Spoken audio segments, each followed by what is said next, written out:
дизайнер ҳастем. мо дар хати клиентҳо кор кардан Вайбер, WhatsApp, имо и чизо хати осонтара. Мисол фикри худшона мо рой мекунам. По-любому молодежь будет пользоваться новыми методами. Поэтому не стоит их закрывать, потому что не будет, во-первых, пользы от этого.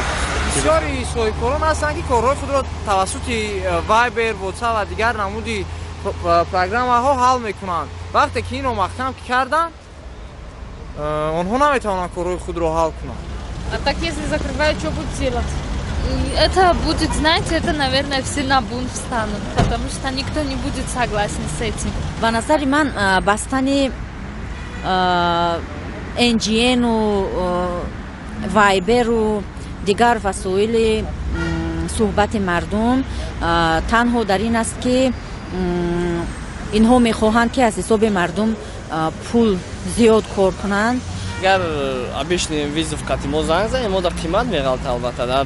На танҳо дар дигар давлатҳо, дар ҷумҳурии Тоҷикистон, шаҳри Душанбе мо танҳо бисёртар бо Вайбер ҳамсуҳбат мешавем, чунки мо дар арзон меғалтаем чиз.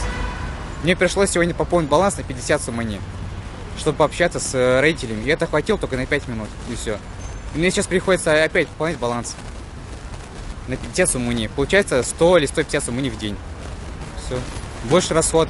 Ако намедонам чӣ қисати гап мезанам, ако мумкин ҳамин пресет телефон қати гап мезанам, нест ку дигар гап зада наметавонам, дигар тамом мешинам, кора мекунам.